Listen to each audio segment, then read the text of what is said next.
We cannot talk about foreign policy unless we talk about peace. All national interests are ultimately about peace. Power safeguards peace, prosperity contributes to it, and principles sustain it.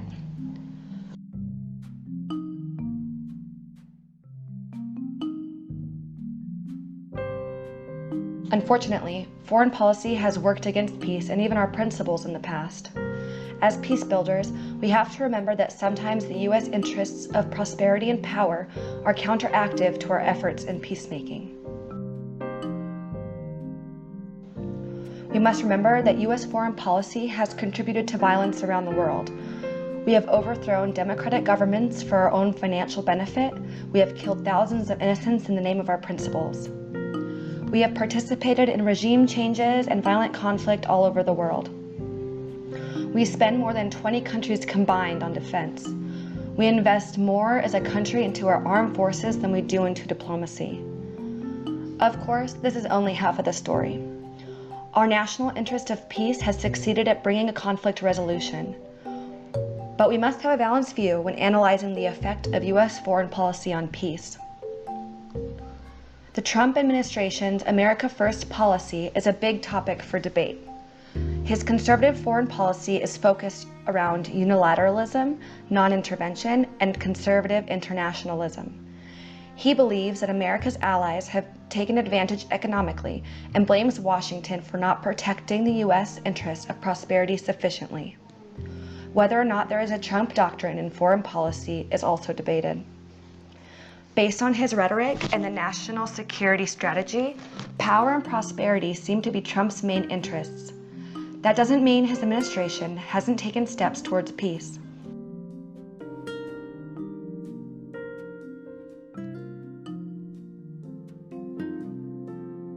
A deal was signed in February with the Taliban to bring about an end to America's endless war in Afghanistan. Some critics suggest this was only a political move to fulfill campaign promises and will not result in a peaceful Afghanistan. Others praise this move as a new beginning and a step in the right direction. This agreement did not include Kabul's government.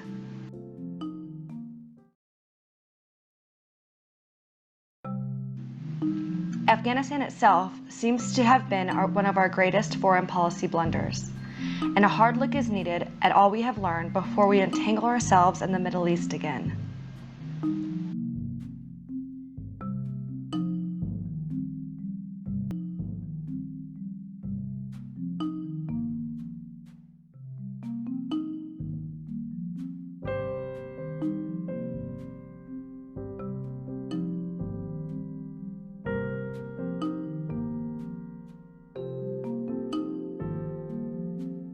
We live in a rapidly changing world where globalization has changed international relations, politics, and peace building. Governments around the world are facing new threats such as pandemics, mass migration, climate change, and water and food scarcity.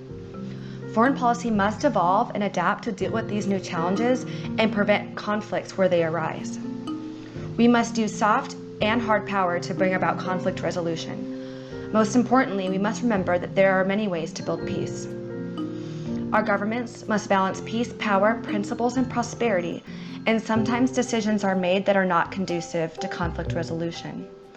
This gives us the opportunity as peace builders to use the globalized world to bring about peace in new ways because we are connected in ways that we were not before. While it is important to take care of the interests of your citizens, we must all work together to ensure peace is pursued in the face of these modern challenges.